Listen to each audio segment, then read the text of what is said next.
चरण में इटली पहुंचे हैं प्रधानमंत्री नरेंद्र मोदी और बेहद गर्मजोशी के साथ में प्रधानमंत्री नरेंद्र मोदी का स्वागत किया गया है। भव्य स्वागत प्रधानमंत्री नरेंद्र मोदी का।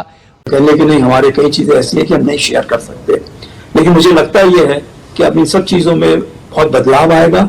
और सबसे बड़ी मैं चीज मैं समझता हूँ कि अगर मोबिलिटी होती है तो भारत के जो लोग वहां जाके काम करते हैं या रहते हैं उनको सोशल सिक्योरिटी कंट्रीब्यूशन के लिए जो भी उनको रिफंड मिल सकता है ताकि वो अपना पैसा वापस आ सकें और भारत वापस लौटने के लिए भारत में अपनी जो नई उनकी टेक्नोलॉजी सीखी है उसका पूरा योगदान कर सकें। तो उसके लिए मेरे ख्याल से बहुत बड़ी बातें होती हैं हमारी कंपनीज के वहां पे यूरोप। नमस्कार दोस्तों, प्लीज आप मेरा चैनल लाइक और सब्सक्राइब करें और इस वीडियो में आगे बने रहते हुए मेरा वीडियो पूरा लास्ट तक देखें। यूरोप के टूर पर जो प्रधानमंत्री नरेंद्र मोदी गए और अभी इटली की का दौरा आज अभी चल रहा है उनका, उससे रिलेटेड मैं चर्चा करूंगा। दोस्तों, इटली पहुंचने के बाद ये कहा जा रहा है, ये काफी चर्चा में है कि क्या यूरोप इंडिया के बिना आगे नहीं बढ़ सकता। क्यों अचानक इटली से लेकर पूरे यूरोप में भारत की इतनी चर्चा हो रही है और क्यों पीएम नरेंद्र मोदी की इटली विजिट को सिर्फ एक डिप्लोमेटिक टूर नहीं बल्कि ग्लोबल पावर शिफ्ट का संकेत माना जा रहा है। क्योंकि इस विजिट में सिर्फ सेल्फीज नहीं थी, सिर्फ वायरल मोमेंट्स नहीं थे, जो कि जॉर्जिया मेलोनी जो इटली की प्रधानमंत्री हैं और prime minister Narendra Modi generally एक जगह जब मिलते हैं तो वो सेल्फी मोमेंट काफी वायरल हो जाता है। सेल्फी के अलावा भी काफी कुछ डिस्कशन में इन दोनों के मीटिंग के दौरान हुआ, बल्कि यहाँ तक तय हो रही थी यूरोप की फ्यूचर स्ट्रेटजी, इंडिया की ग्लोबल पोजीशनिंग और दुनिया की नई जियोपॉलिटिकल डायरेक्शन। हम इस वीडियो में इन सभी चीजों को समझने की कोशिश करेंगे। आखिर इटली विजिट के जरिए मोदी ने दुनिया को क्या बड़ा संदेश दिया है। दुनिया के सबसे ऐतिहासिक शहरों में एक शहर है रोम और इसी रोम में पीएम मोदी का हुआ ग्रैंड स्वागत। इटली की प्रधानमंत्री जॉर्जिया मेलोनी ने खुद मोदी का स्वागत किया, मंचों पर प्रूव किया अपने उस कद के जरिए और ये हिचक अब मिटती हुई नजर आती है। हम समझते हैं कि बहुत आवश्यक भी है। अभी आपको याद होगा कि कारगिल के दौरान जीपीएस सिस्टम को ब्लैकआउट कर दिया गया था और भारत को कोई इंफॉर्मेशन नहीं मिली थी अमेरिकन सिस्टम से। इसी प्रकार से जो यूरोप का सिस्टम है गैलीलियो वगैरह, उसमें भारत ने जब कहा कि हमको जो है इसमें क्या आप किस तरीके से शेयर करेंगे इंफॉर्मेशन, तो मुझे याद है कि 2 दशक पहले भारत में को उन्होंने दोनों नेताओं की केमिस्ट्री फिर हेडलाइंस में आ गई। सोशल मीडिया फिर ट्रेंड होने लगा, जैसा कि हर बार होता है। मेलोडी के ट्रेंड करने लगा और पार्ले का जो मेलोडी टॉफी है वो काफी चर्चा में रहा, जिसे गिफ्ट किया प्राइम मिनिस्टर मोदी ने जॉर्जिया मेलोनी को। तो ये मेलोडी टॉफी जो था वो भी काफी वायरल मोमेंट में आ चुका है। लेकिन इस विजिट की कहानी सिर्फ वायरल डिप्लोमेसी तक ही सीमित नहीं है। असल में इस विजिट के पीछे छिपा है एक बहुत बड़ा जियोपॉलिटिकल मैसेज, क्योंकि इस मीटिंग में चर्चा हुई defence, artificial intelligence, semiconductors, trade corridors, green energy और यूरोप इंडिया स्ट्रेटेजिक पार्टनरशिप की। इन सभी चीजों का डिस्कशन भी इन दोनों की नेताओं की मीटिंग में हुआ। दोस्तों, अब सबसे बड़ा सवाल यह है, यूरोप अचानक इंडिया के इतना करीब क्यों आ रहा है? इसकी सबसे बड़ा वजह क्या है? तो इसकी सबसे बड़ी वजह है दोस्तों चाइना। पिछले कई सालों तक यूरोप की इकोनॉमी और इंडस्ट्री चाइना पर हेवली डिपेंडेंट थी, लेकिन Covid pandemic, Russia Ukraine war और ग्लोबल सप्लाई चेन क्राइसिस के बाद यूरोप को एहसास हुआ कि किसी एक देश पर ज्यादा डिपेंडेंस होना खतरनाक साबित हो सकता है और यहीं से शुरू हुई चाइना +1 स्ट्रेटेजी, यानी चाइना के अलावा भी एक भरोसेमंद पार्टनर होना चाहिए जो यूरोप का साथ दे। और यूरोप की नजर आ गई भारत पर, एक ऐसा देश जो तेजी से ग्रोइंग इकोनॉमी है, जिसके पास स्किल्ड वर्कफोर्स है, टेक्नोलॉजी टैलेंट से भरा हुआ है और दुनिया का सबसे बड़ा मार्केट बन चुका है और दुनिया की सबसे बड़ी मार्केट है। तो दोस्तों अब सवाल ये है, इटली इतना इम्पोर्टेंट क्यों है?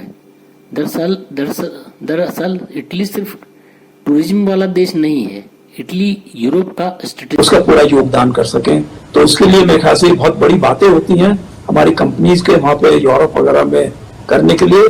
फिनलैंड पहला स्ट्रेटेजिक मैन्युफैक्चरिंग हब है। मेडिटेरियन रीजन में इटली की लोकेशन बेहद महत्वपूर्ण मानी जाती है और इंडिया अब इटली के साथ defence manufacturing, maritime security, artificial intelligence, semiconductors, clean energy और लॉजिस्टिक्स कनेक्टिविटी पर तेजी से काम करना चाहता है। दोनों देशों ने स्पेशल स्ट्रेटेजिक पार्टनरशिप की दिशा में बड़ा कदम उठाया है। यानी इंडिया और इटली अब सिर्फ डिप्लोमेटिक पार्टनर्स नहीं है, बल्कि लॉन्ग टर्म स्ट्रेटेजिक अलाय बनते दिख रहे हैं। आज इसकी घोषणा भी हुई है दोनों नेताओं की मीटिंग के बाद।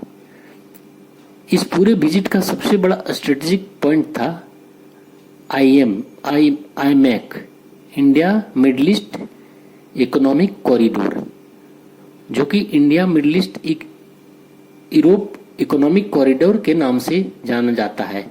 India middle east Europe economic corridor, जिसे शॉर्ट में आईमैक कॉरिडोर कहते हैं। यह प्रोजेक्ट इंडिया को मिडिल ईस्ट के जरिए यूरोप से जोड़ेगा। एक्सपर्ट्स इसे चाइना के बेल्ट एंड रोड इनिशिएटिव का अल्टरनेटिव मान रहे हैं। अगर यह प्रोजेक्ट पूरी तरह से सक्सेसफुल हुआ तो इंडिया ग्लोबल ट्रेड रूट्स में बड़ा प्लेयर बनेगा। शिपिंग टाइम कम होगा और यूरोप इंडिया ट्रेड कई गुना बढ़ सकता है और इटली पूरे कॉरिडोर में यूरोप का बड़ा गेटवे बन सकता है। लेकिन मोदी की डिप्लोमेसी सिर्फ जियोपॉलिटिक्स तक ही सीमित नहीं रहती। इटली में कल्चरल डिप्लोमेसी का भी बड़ा प्रदर्शन देखने को मिला।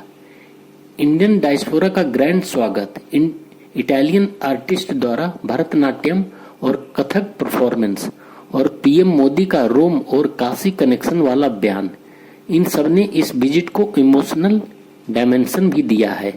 यानी इंडिया अब सिर्फ इकोनॉमिक पावर नहीं है, बल्कि कल्चरल इन्फ्लुएंस भी तेजी से बढ़ा रहा है।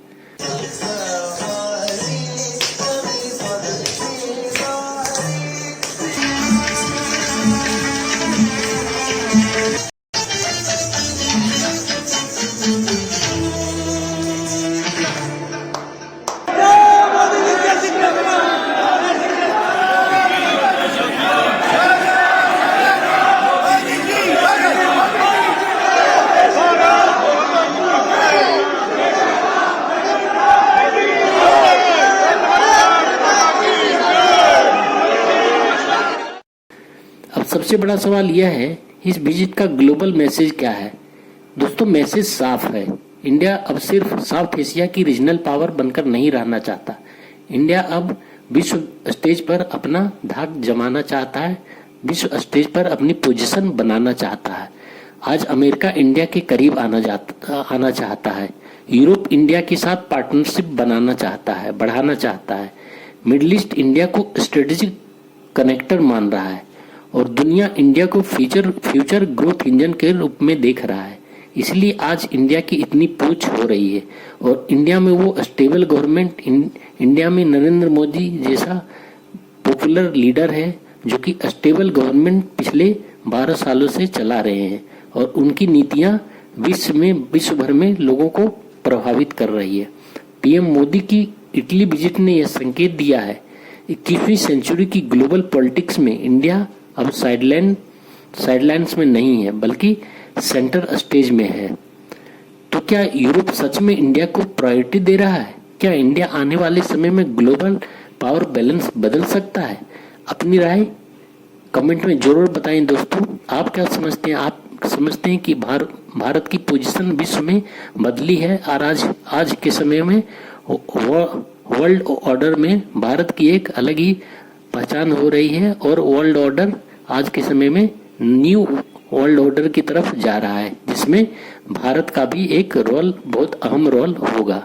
दोस्तों, अपनी राय कमेंट में जरूर बतलाएं और क्या समझते हैं आप इंडिया की आज स्ट्रक्चर काफ़ी बढ़ चुकी है, इसके बारे में भी कमेंट करें। अगर वीडियो पसंद आया हो तो लाइक, शेयर और सब्सक्राइब जरूर करें।